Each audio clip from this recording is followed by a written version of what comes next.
evening, and thank you for joining us for the SI Evening Edition. I'm Kevin Fry, Product Adoption Specialist at D-Tools, and tonight I'll be your host. We're always looking for better ways to support you as part of our D-Tools family, to provide effective and insightful content, and to engage in valuable discussion at the intersection of our software and your business. In our second installment of the SI Evening Edition, we will review new features in v22, our latest release of System Integrator. If you joined us for the first event in October, welcome back. And if this is your first time here, thank you for taking the time to meet with us and learn more about how to take advantage of your D-Tools SI investment.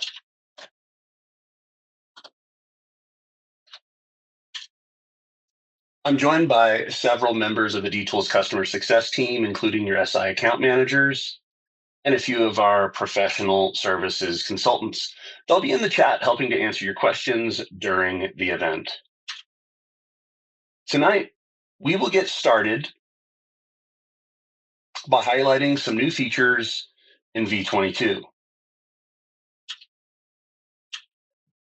Then we'll dig a little deeper into the customer portal and some recent enhancements as well as workflow rules, reviewing some options to better communicate with your team members and automate your processes. So let's talk about some recent enhancements. In SI v22, we added options for multiple customer signatures and counter signature capabilities within the customer portal. Overall project management features continue to expand with the addition of successors and lag time in the Gantt chart, as well as automatic resource assignments for project checklists and planning tasks, all to better handle complex schedules.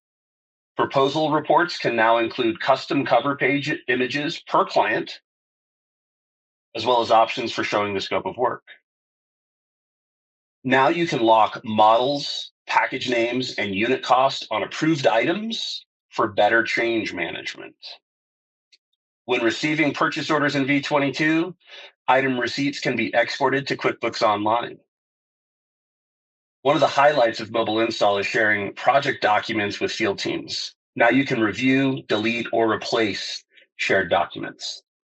And rounding out v22, vendor pricing has expanded to Canada, the UK, Australia, and New Zealand.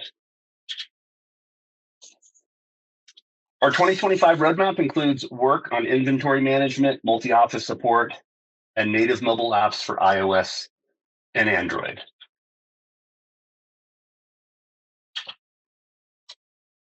SI's customer portal feature gives users the ability to share documents to a personalized URL powered by the D-Tools Cloud that can be accessed online by your clients. This allows you to share proposals to your clients to view, to comment on, and to accept with an e-signature. Email notifications are sent to the client and the dealer when any of these actions take place. Approved documents with signatures can then be downloaded and stored in the project folder. New for v22, your clients can have two signatures and the dealer can countersign. Now let's check out the customer portal.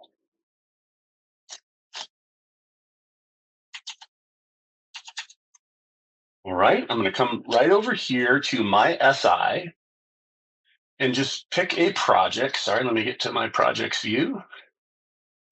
So I have a project selected here, and right up on my home ribbon is the customer portal. And notice that there are some options here, including shared documents. If I've already shared a document, I can click View to open that in my browser. If I have a document, I can also choose to delete that document. I can also go here to my settings. So let's start with the settings. These are also found in the control panel in the company information section. So there's a couple of key takeaways here to get your customer portal set up. The first step when you come here is to actually define a URL. It'll be a custom URL for your company. And you're going to do that by identifying an alias for your company name. You can do this by clicking the edit button, typing in an alias, and then the system will automatically check to see if that alias is available. And if it is, it will set up the URL to your customer portal. The only other critical area that I want to mention is auto sign in. I highly recommend you turn auto sign in to yes, which means that if you allow the system to share emails or you share links via email to customers, by clicking the link, it takes them directly to the document and there's no login or sign in process required. Okay, so let's talk about sharing a document. I simply have my project selected here. I could open the project and review it, maybe run some reports to take a look at the details. But when we go to share the document with the customer portal, we want to run a report directly through the portal, and that's part of how the system embeds the e-signature capability. So we're just going to come right up here to customer portal and click share documents. And we have a few options. We can share reports, and that's going to be the key item that we'll work with to be able to share, for instance, a proposal for the customer to review and sign. We can also share additional documents. Maybe we have some files, could be a PDF of some drawings.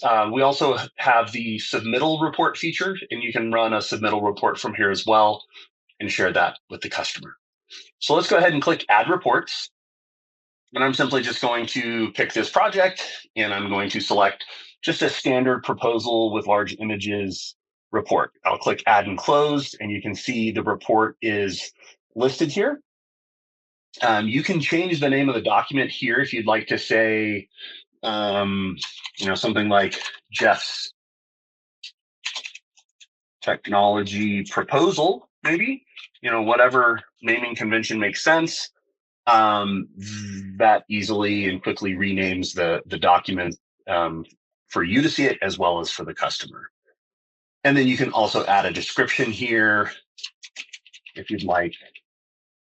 That's going to follow with that as well. And then kind of the key here is that we're going to require the client to approve this document. We can choose the duration of how long this document is valid. Maybe we want to get this done this month, so I can change that to the 27th. Currently, the status is pending. And then now this is part of the new features here in v22. So I can turn on the require a dealer signature, and that's going to allow us to get a signature from the customer as well as the dealer countersigning. And then the system's going to provide PDF copies to all parties. Now, in some cases, a customer might need two signatures. And if they do, you can require a second signature here. But for this to work, you do have to share this with two recipients, and I'll show you where to add recipients. I'm just going to keep it simple. We're going to have one customer signature and the dealer signature. So next up, we'll come right up here to recipients and SI users to notify. So the default is it places the primary contact of the customer here. I meant to change this email address for our demo purposes. So let me just update that. And you can see that Jeff, this recipient, he can accept and reject the document, view all documents. And then I'm also going to actually copy a link to the document and then just directly send an email as opposed to having the system send an email for me. I just prefer that. But if I was to click share, the system would automatically run the report, upload it to the customer portal, and then give us an option to add a message and then send an email directly to the customer. But if you want to be able to use your own email client, maybe with your own email signatures and just any other kind of customizations that make sense for you, you can simply save the document and you'll be able to copy the link and then paste that right into your email. Now, by default, I'm logged into my D-Tool system with the username admin at this email address. And so I am the default user to notify. That's going to always be the user you're logged in as. Of course, I can click add and I can add other users. Maybe someone on the accounting team, I want them to get notified when the document gets signed, or the operations manager, something like that. So I can always add additional SI users to see the exchange of documents. But I'm ready to go. So the easiest way for me to do this, I'm just simply going to click copy link. The system's going to prompt me that I haven't saved the documents and what I'd like to. So I'll just go ahead and say yes. And the system's going to run the report, upload it to the customer portal, and then give me a link. And there we have it. So I have the link. I'm simply going to copy that, close out of here, and I'll just choose to save and close. All right, so the documents have been successfully saved on the customer portal.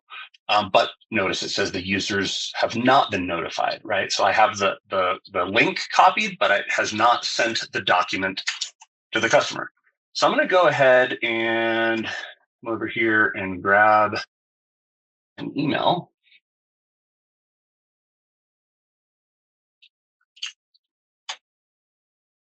All right. So I'm going to send this. Sorry, I had this set up earlier, and apparently I accidentally closed it. So I'm going to just type this in again real quick. Of course, I could be using my my address book, that sort of thing, and just going to give it a quick subject.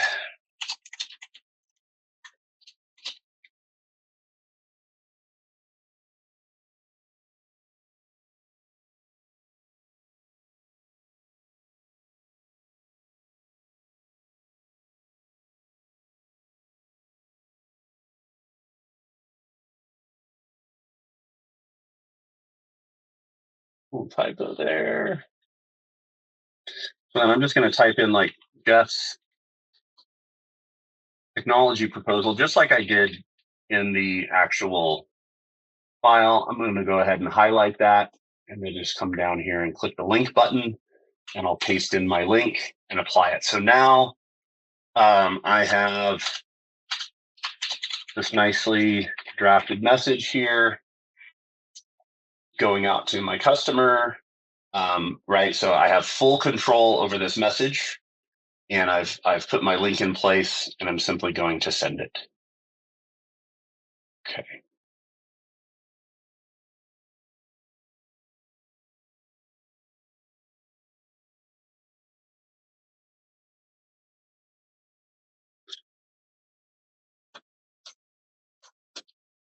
So I'm just going to go here, right? I'm Jeff now. I get the link. I click on that.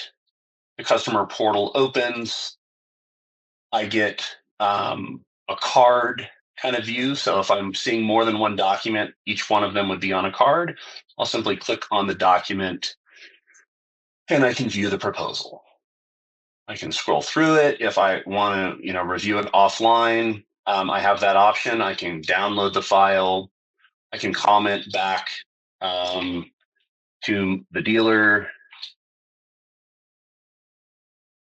and the dealer will get an email notification with my note, and then you can see the history of comments. You can see the history that the document was created and updated and viewed. So all of this gets tracked for us. And when I'm ready to go ahead and approve this, I can simply click sign, and it shows that I've done this before. I'll just put a new signature in. I can also type and use different fonts, that sort of thing, if I'd like. I have some options, and then I'll simply click accept. So the document's going to reload, happens very quickly. And then when I scroll down, you'll see my signature is here with the date. Okay, so now I need to put on my dealer hat. So give me just a second here.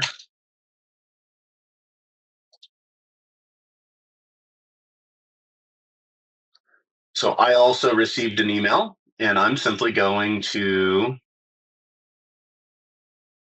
view the document.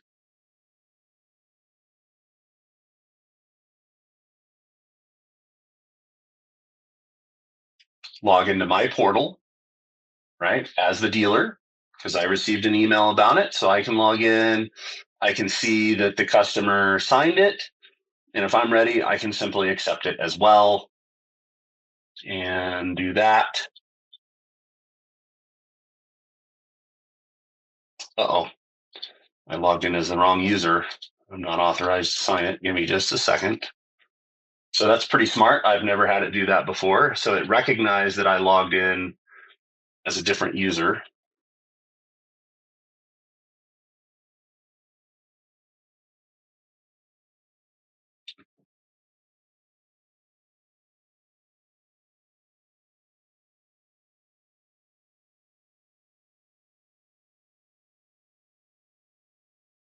Of course, I won't be able to log in. So I blew that. Give me just 1 second and we'll fix it.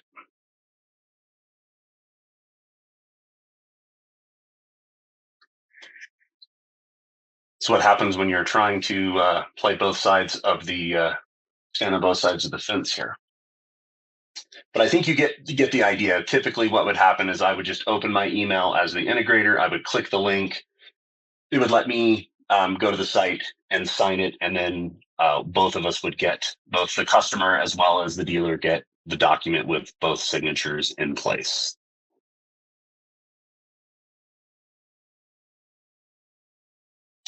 So instead of trying to troubleshoot that, I'm going to keep moving, but we can take a look at that again. You can see an example right here just on the screen of what it looks like.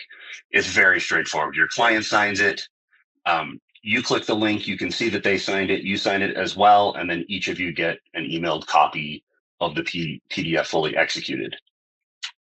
Now let's just take a quick look here. If I come down, I should be able to check out the project, and now there's an add accepted documents option. So it looks like because I haven't actually signed the document, it's not accepted yet, so I can't add it. Let's go back and just see. Let's go back to our shared documents. And yeah, so I can no longer change this, but if I was to add a different report, let's try this again. So now I could leave, that turned off. I could go ahead and share this document. I want you to see how I can download it.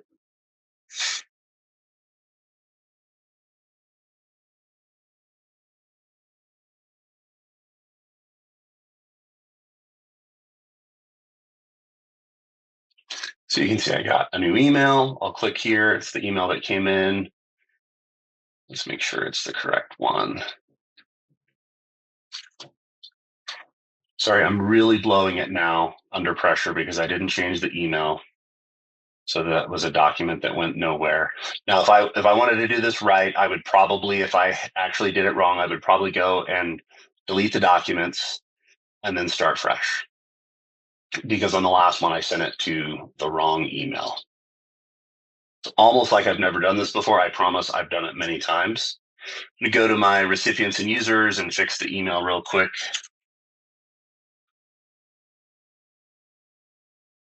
And we'll go ahead and send this out.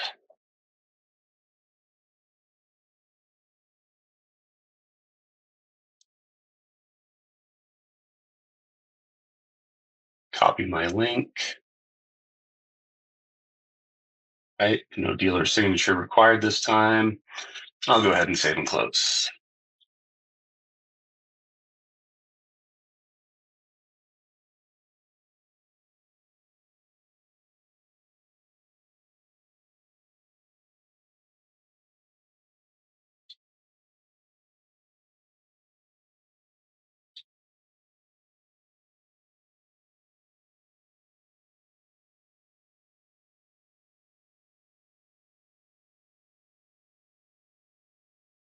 Sorry, just 1 second. I'm going to send that message out.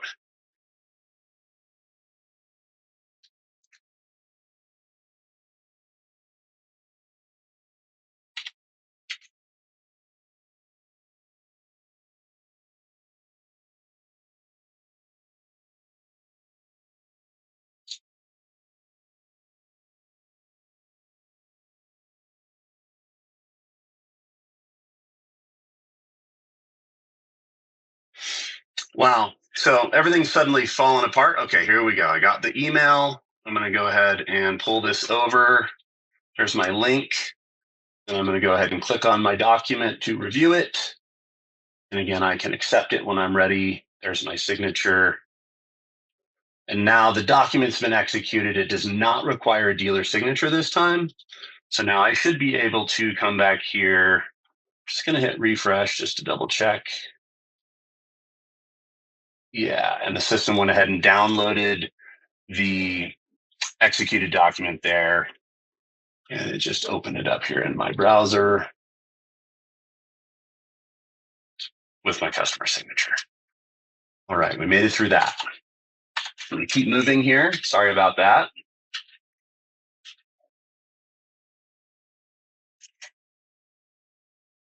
Okay, so next up, we're going to talk about workflow rules. Simply put, workflow rules send in-app notifications and emails to your project team. These notifications can be triggered from various activities in SI. Some examples include changing the status of a project to let other team members know they need to act, or letting a project manager know when POs have been issued or received on one of their projects.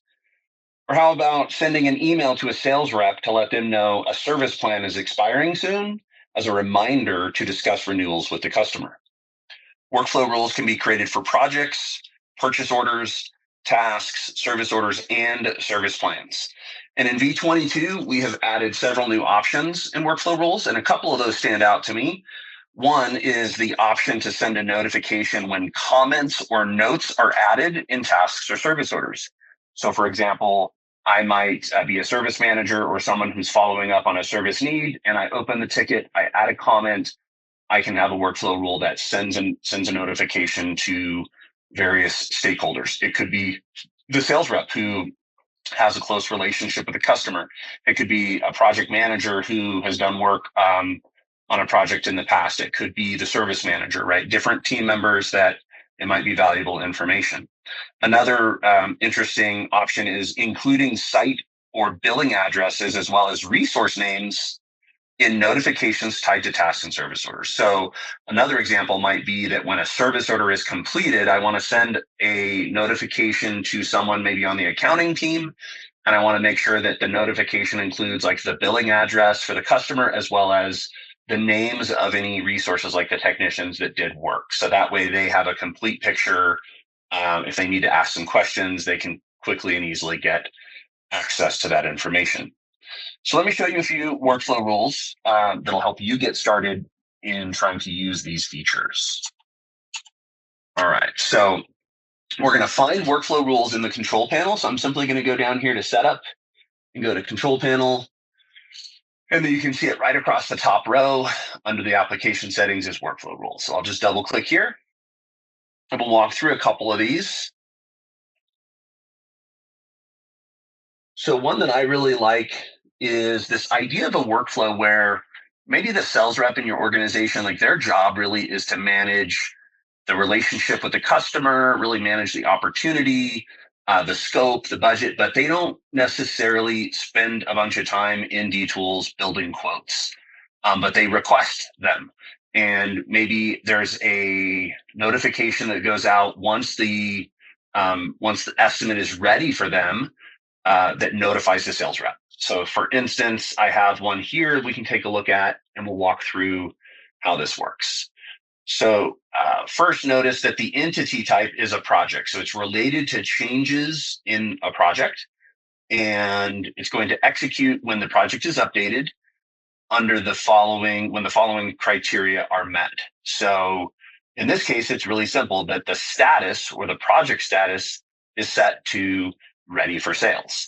And so just to give you a little bit of an idea of what's going on here, I believe in a kind of a project workflow process that we use, where we use project statuses as milestones that help us understand where the project is, or in this case, where the quote is, all the way up through kind of the end of our project. And we can use these changes in status as a very typical way to trigger a notification to notify a team member. right? It might be something simple like when a project gets approved, who needs to know about it? Maybe someone on the accounting team needs to know because they're going to send a deposit invoice. If we have an operations manager, maybe they need to assign a project manager to the project. So again, something as simple as a person marking a project approved could trigger notifications to various team members to take action. In this case, we're just saying the quote's ready to go. We changed the status of the project to ready for sales. And then who are we going to notify? We are going to notify the sales rep. And that would be the drop-down box in the project information section of the particular project where the sales rep's name is located, right? So again, just to recap this is on changes in projects. When the project gets updated and the status is changed to ready for sales, we're going to go ahead and notify the sales rep. And then the system already includes a message. And in this case, I don't believe it's really necessary to add extra information, but we definitely can. So we can type information here. We can use snippets to have reusable text that we might want to add. We can even insert fields with some project data. I think in this case, there's plenty of information and we don't actually need to add anything to the notification we're going to receive. And I also want you to notice I'm using, just as a way to make it easy for you to see these messages, I am using an additional email here where I just drop an email in and it's always going to send notifications to that email. So I'll go ahead and exit out of this one. And if I was to just return to my Project Explorer view and update one of my projects to that status, I'll go to this project, go to Open Information, and I'll go ahead and change my status and the notification will get sent. So I'll go ahead and check it out. We'll go ahead here and say that it is ready for sales, and I'll save that and check it back in. I'm going to go over here and take a look at the email. Give it just a moment, and then here it is already ready to go. I just received this email, D-Tools SI project, sample customer, that's the name, that's the customer name and the project name. We can see the project number. It says that it's updated. And in this case, the user admin updated the D-Tools, project, and the rule triggered quote ready for sales. And then the status is ready for sales. So again, don't really need to add more here, but we'll look at some options where we do. All right, let's take a look at another workflow rule. How about sending a notification when comments are added to a sales order? So, sorry, not a sales order, a service order. So here's another rule that's set up here and ready to go, where I give it a name here. Again, it's based on the entity of the service order. When it gets updated, the criteria is really simple. It's just that a comment gets added. Now, you can add multiple criteria here, so you can limit these rules triggering until there's some very specific things that happen. But in this case, I just want to show that a comment was added. Who am I going to notify? Maybe I'm going to notify the sales rep, because maybe, again, we have an organization where sales reps have very close relationships with these customers, and we want to make sure they're aware that we've taken care of this customer or that something has happened related to a service need. And maybe they can follow up if that's important. But I like this one, notify all resources with the roles service manager. So you may not be familiar with roles, but in SI, we have users, right? You can see that right over here. Are the users. Now, users get assigned to user groups, which are what determine your permissions and your access to the system integrator software. But roles are a way for us to identify different team members. And we can, in this case, if we notify all resources with the role service manager, right, we can have a person with a specific set of permissions, but one with this role service manager, and then we're going to be able to send them a notification, whether they have any relationship to this service order, to any projects, right? This option allows us to send it to people of a certain role, regardless of the relationship to the entity, in this case, the service order, right? And that's basically saying that anytime a comment gets added to a service order, let the service manager know. And in this case, same thing, we could We could add additional data here. I happen to know from testing that the comment that gets added is automatically going to be sent with the message. So I'm going to go ahead and we'll go back and we'll just add a comment to a service order and see that that gets triggered. So we have this ticket. There's no lighting in the kitchen.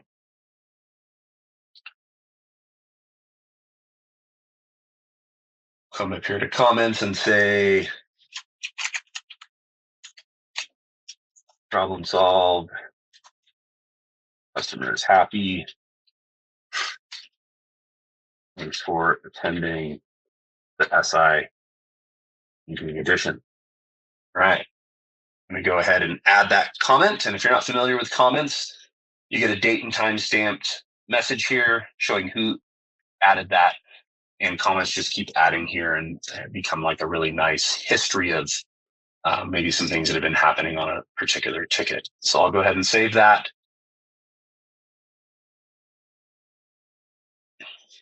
And give it just a second. And here we have it. I got another email that came in. And you can see this time it has the details of the service order. And then it shows me, again, the name of the ticket. It actually has automatically includes the client name and the comment that was added. So kind of everything I need in this case. But of course, if I wanted to add more data, I can add it and it will get added into this message for me. Okay, so let's do one more here. So how about sending a notification when a service order is marked complete? Now the idea here is maybe it was the example I gave earlier. Maybe we want to let the finance team know that we're ready to invoice a ticket. So again, this is a workflow rule triggering on an update of a service order. The criteria is the status is ready to invoice. No other criteria here. Very simple. We're going to go ahead and notify all resources with the role finance invoicing. So if we assign that role to a person, they don't even actually have to be an SI user, which is really cool. I mean, ideally they would be, so they could come and find a service order and get the information they need for billing. It could be that part of our process, maybe we have a QuickBooks integration, and when I mark it, ready for invoicing, I actually send the estimate over to QuickBooks. And really, this message is just a notification to the finance team for them to go look for that estimate so that they can actually make the invoice, right? And so again, in this case, I'm going to send it out to the email to make this easy. But let's take a look at the message. So one of the examples of some of the new v22 features is the ability to include different addresses that weren't there before. So we're going to include the customer billing address. I'm going to say, service technician. So hopefully we'll find a ticket with some text included, and I'll go insert a field and go to resources. And I'll show you how that's going to work here in a sec. So we'll go ahead and save that, and we'll go ahead and mark a ticket that way. We'll find one, make sure that we grab one with, we'll grab this ticket, Billy's house. Okay, so just to see, you can see that Kevin is a resource here. I'm going to go ahead and go back to general, and I'm going to mark this ticket as ready to invoice. So we'll go ahead and save that. Give it a second to update here.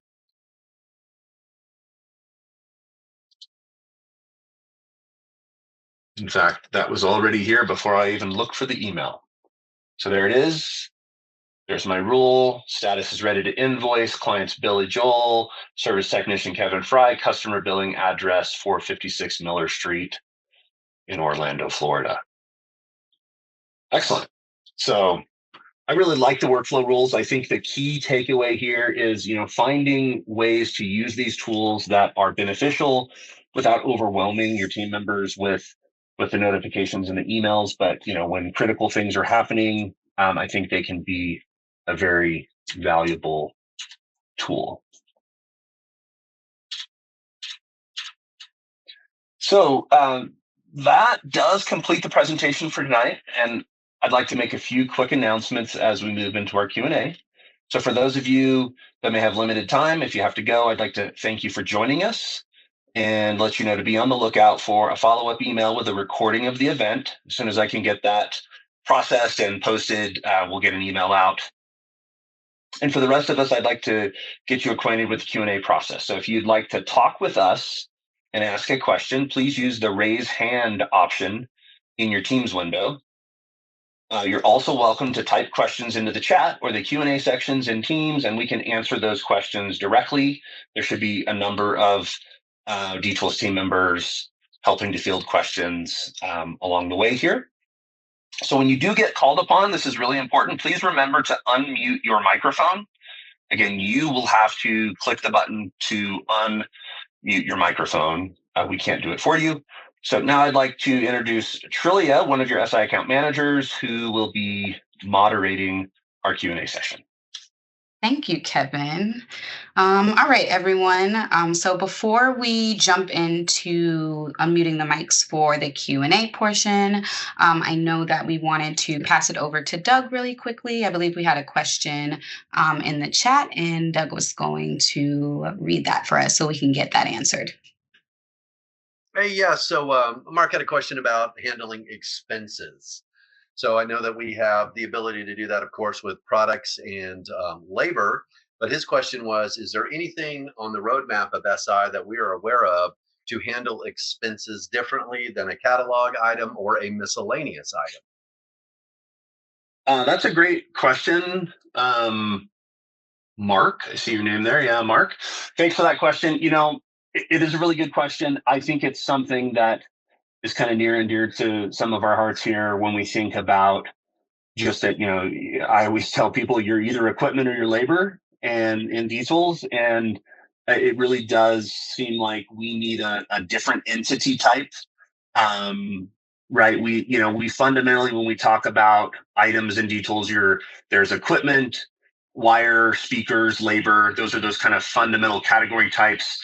I believe we need something like expenses or another, something that can be shipping, something that maybe works well for things like per diem, hotels, other ways of calculating expenses that are not specifically related to equipment or labor.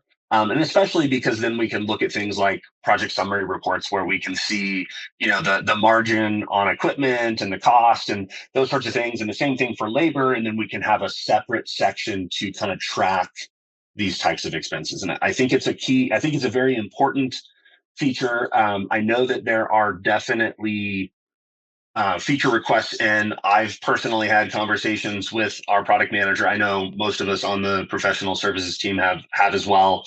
We've definitely had this conversation, but I'm not sure of how that looks on the roadmap and any priority that's currently being given to it. But we can certainly look into it and try to get you some more feedback. And I think we'd love to hear more, maybe offline, more about some use cases, because honestly, the vast majority of the things we do in the software and the changes we make are because customers like you ask. So great question. Do appreciate it. Awesome. Thanks, Mark. We do have a question from Tamara. Give me just a sec. I'll get you unmuted and get that question going. All right, you should be good. You just have to unmute on your end. Thanks, Trilia. I was talking to someone who was very excited about archiving service plans being a new feature in version 22. And if we can take a quick look at that, it looks like it functions just like archiving projects does, but I wanted to check with you on that. Yeah, thanks, Tamara. That's a great question. So here I am in my service plan explorer. And so maybe, you can see this is clearly just a test environment. So, but let's say that some of these expired service plans, I want to make them go away so they don't clutter up this view.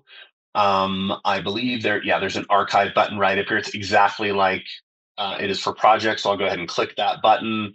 Are you sure you want to archive 3 selected service plans? These service plans have 1 associated service order. The 1 associated service order will also be archived. So that's kind of cool. I mean, I don't know if that's cool actually, but service orders associated with the plans get archived as well. So we'll take a look at what that looks like for the service orders, but I'll say yes. And so these 3 are going to go away. Now, just like when we do archiving of projects, I can just go to view and the default is active. I can switch to archived and you're going to see them. So it's not like they get deleted or they're hard to find. It just effectively puts them in another view that's filtered out to give me really a view that is more useful. So in fact, since I can do it, why don't I just grab a bunch of these and go ahead and archive them all. Right, it says we have 3 service orders with these. I'll go ahead and do that. And I like that. It's already a much easier to see view. Let's get rid of this one as well. Perfect. And then real quick, let's go over to service orders and you'll see effectively the same feature here. And so now I can go to view archived and you can see a handful of service orders that were archived along with those service plans. Thanks for that question. Awesome. Thank you. It looks like we have another question in the chat. Doug, if you can help us with that one, reading that one for us. Yeah, a couple of interesting comments going on about locking taxes on change orders. So I guess the scenario is something to the effect of, we approve a project, we go to make change orders. Why aren't the taxes just carried over from the project? If we need to change them, we could, but how about a feature to lock taxes on change orders after project? Yeah. I know that I've had this conversation with the gentleman that asked that question, and I've had it with others.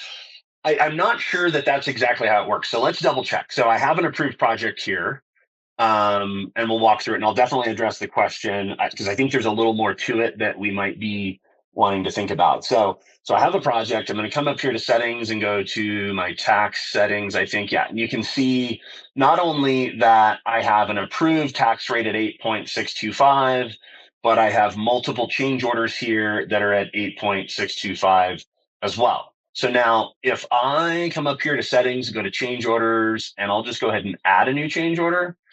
Now it doesn't have anything in it. It's an empty change right now, but if I go back to the tax settings, it does in fact inherit the rate by default. So I just want to clarify that by default, the rate that is tied to the project is automatically tied to the change orders. I think the key need here is that what happens when the rate changes after project approval. How do we change that rate and then make that rate stick with future change orders? And it currently does not work that way. So if I was to change this rate to some other rate here, right, and then save that. Now, if I make another change order, unless something has recently changed, I'll make change order 5 here, or change order. Sorry, those numbers are a little bit confusing.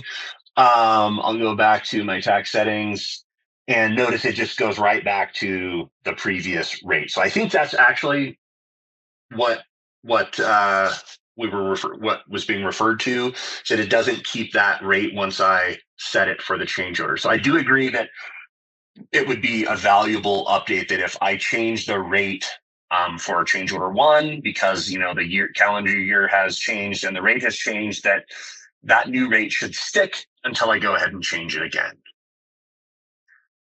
Yeah. Thanks for that, Matt. And I've definitely had that conversation. I know, our team, the professional services team, we meet with our product manager usually about once a month, and I have some independent conversations with him about a lot of different things. And definitely we've talked about this. So I know it's on the radar of the team. So we'll see what we can do to get that work done for you. Awesome. Thank you. It looks like we have another question in the chat. Well, I'm sorry, in the Q&A. Louise has a question about whether or not we're planning some new proposal themes, or is he kind of stuck with the same ones we've had for the last 10 years that are looking kind of dated, and he has a lot of post-production to do with those. Are we looking at updating themes? That's a great question, and I'll correct that. It hasn't been 10 years, but it sure feels like it.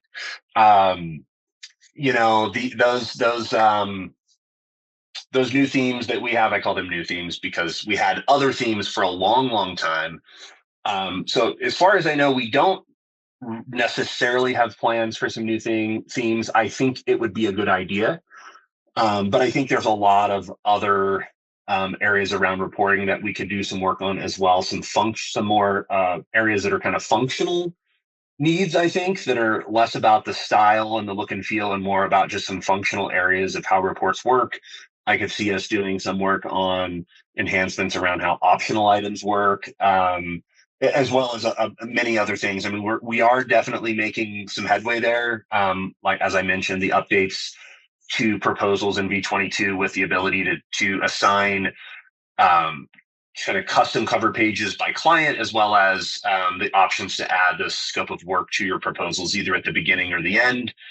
But let me just add on top of that. I know this doesn't directly solve your problem, but the professional services team is comprised of a group of people that can help you, that can, take a design that you might have and help you get an output as a proposal that is much more appealing. So that is a service we can provide. If that's something you're interested in, I think we'd be happy to talk with you and see what we can do to help.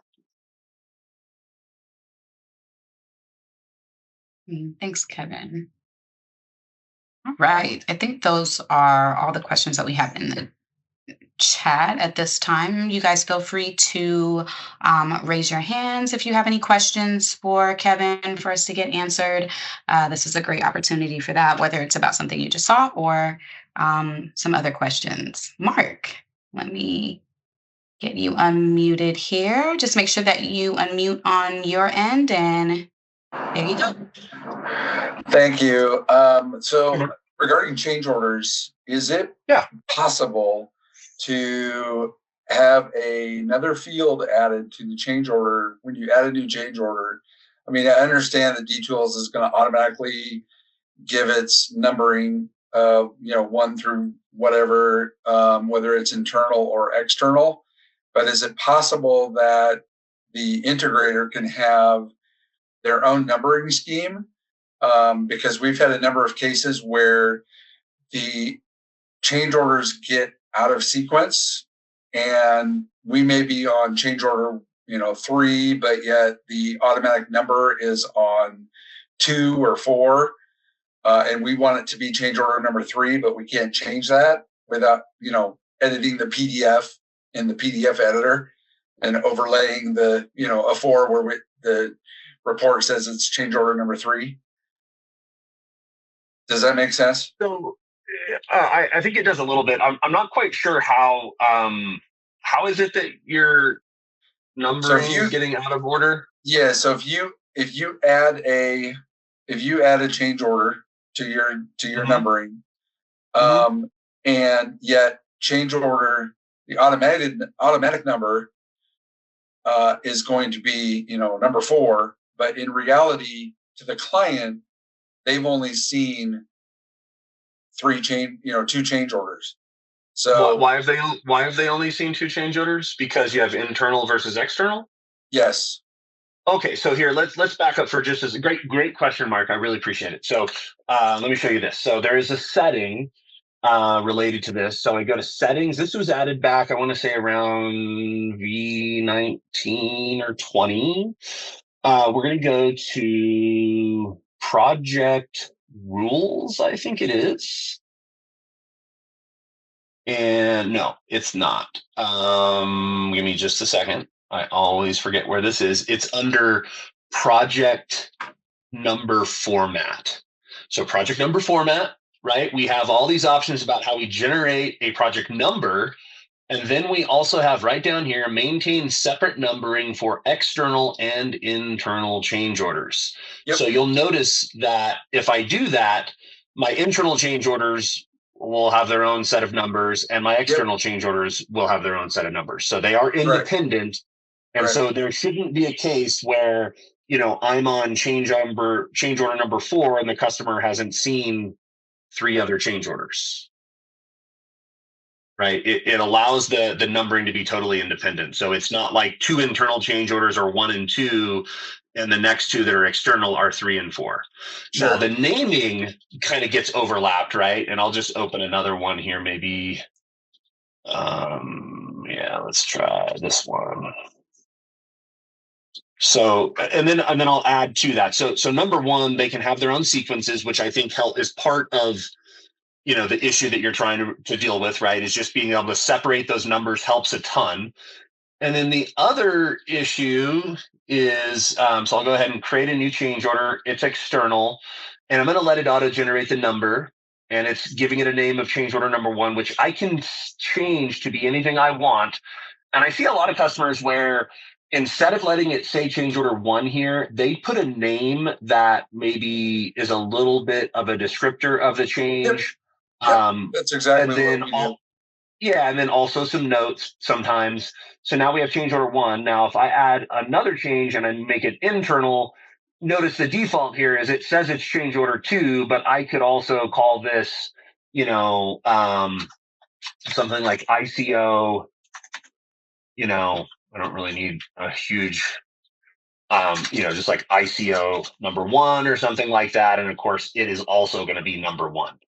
So now, with that in mind, what else can I help with? So now, when you were just adding to that change order, the edit next to the automated number, what does that allow you to do? It actually allows me to change it. Not only can I type another number like 10, I think, it only lets me type in numbers. So 1, 2, 3, 4. Yeah, it's a 4-digit number. So that is, I believe this is relatively new as well. So I could say this is now number 5 if I want to, and it just updates. So hopefully that's what you're looking for. Exactly what I was looking for. Yeah. Yeah, and I see that can happen, right? Because if I add another one and then, now it's 2, so it's still not smart enough, to, that worked. But then if I change this one, let's say if I change this to say, number 3 for some reason, and then if I make another, does it go to 4? Yeah, so it's actually kind of interesting that if I skip that number, it picks up where I left off. So that would allow me to do something like start with a custom generated number like 101 or something, and then the next external will be 102, 103. So that's kind of cool. So that edit field is something new? Because I haven't seen that before. I do believe it's new, but you know what? So many things change. I can't tell you. It's new, I would say, in the last couple of updates. I'm not sure if anybody else knows, but I think it's pretty new. Yeah. Sweet. Awesome. Thank you. Thanks, Mark. Okay, we're good. Awesome. Thanks, Mark. It looks like we have another one in the chat. I want to get that one answered really quickly. Hey, Kevin, can you pull up that change order view again real quick that you pulled up right there? We have layouts here, right? Can you make a custom layout here? Yeah, so you can make a custom layout here. I don't think we have a ton of so this is all of the data that's available, but I think it's better than so I think the default pretty much is everything. Here, let me make this window bigger. Yeah, so I think it looks like the default is pretty much all of the data, but if I go and make a custom one, I'll just throw everything in there. We'll have to get with Seth for a little auto fit all columns there. Right, that is true. It's lacking, so if I save this and then I pick that layout, so there is some additional info. Yeah, and there does not appear to be an auto fit, but I think you can still stretch these around. So if you wanted to adjust them, this is like my favorite part of how custom layouts work is that, I don't need all this room. So I can and maybe I want more room for notes because that might have more info, but something like that. And then now I come back to custom layouts and go to manage this, and I can just click notice, it's broken. It may not be working here. Yeah, but I know what you mean. It should. So what it should have allowed me to do there is it should have shown all of these should have been adjusted widths. And then when I click save, it should have captured that. That's normally what happens. So Seth, if you're listening, yes, that'd be a nice addition. But at least we can make our layouts. So that's cool. Yeah, and Bertrand jumped in with one piggybacking on that on the summary report. Now I'm not sure which summary report, but can you enable the project or CO name, change order name? So I'm not sure if summary is that like the. Are you talking about the project summary? I'm not sure, man. It just says on the summary. If you want to type that in there. Yeah. So like if I go to this and okay, let me just add some items real quick. Or actually here, let me just clone a few of these on the CO1. Right. So now if I run this report on CO1, yeah, I don't think it's going to show it now. So to answer your question, could it be there? 100%. Should it be there? Absolutely. So I think, right. And in fact, instead of it saying project summary, it should probably say, change order summary, right? Something like that. This should really read change order summary and have some CO, data up top there to kind of tell the story. I think that would be a really nice thing. I could absolutely build that as a custom report, but we'll talk with the product manager, see what we can do to get that addressed, because I think that's a great. It's not a complicated ad at all, but it really makes a lot of sense. We're just about out of time. I think I see one more. Maybe do I see a hand raised there? Yep, we have Dalton. I'm going to go ahead and unmute you on my end, and just make sure you unmute yourself as well. Thank you. You're welcome. For the project files, is it possible for that for one of those locations to be a OneDrive link, or does it all have to be local storage? No, it can absolutely be OneDrive. Thanks for the question. So if I come over here to settings and I go to projects folder, I can't. Yeah, I have to close the projects, but I can change that, and it can be my OneDrive. Number one. Number two, if I use Visio, so if you're using any Visio drawings, under project settings, you're going to come here and go to project settings. You're going to go to drawings, and at the bottom, you're going to go ahead and change this support web folders like OneDrive and Visio to store drawings. You're going to change that to yes. Otherwise, Visio causes some trouble. But yeah, other than that, just the standard OneDrive, works fine. This is the only exception. You have to turn this setting on to activate it for handling for Visio. So where would you go to do that for the project files? Yeah, settings and projects folder. It just won't let me do it while I have projects open, but that's it. Settings, project folder. It'll bring up a window showing you that it's your documents folder, and you can just browse to like your OneDrive and move it there. Very, very straightforward. Thank you. All right. Is there one more question, or did we kind of get through everything? It looks like we got through all of it. I believe so. I think there's one more roadmap question, maybe. Oh, okay. Yeah. I'm not seeing it. Multiple. Mark is asking: is multiple users within one project on the roadmap? Collaboration. Yeah. Right. So again, it's something we're totally aware of.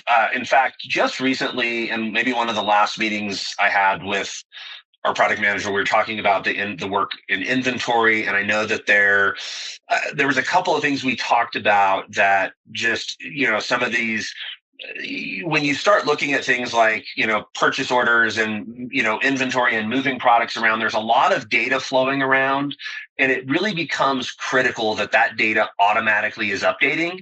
And if you have to open a project or, check a project out and things like that for that data to flow back to the project, I believe it really becomes a nuisance in a bunch of ways and makes these tools not really work.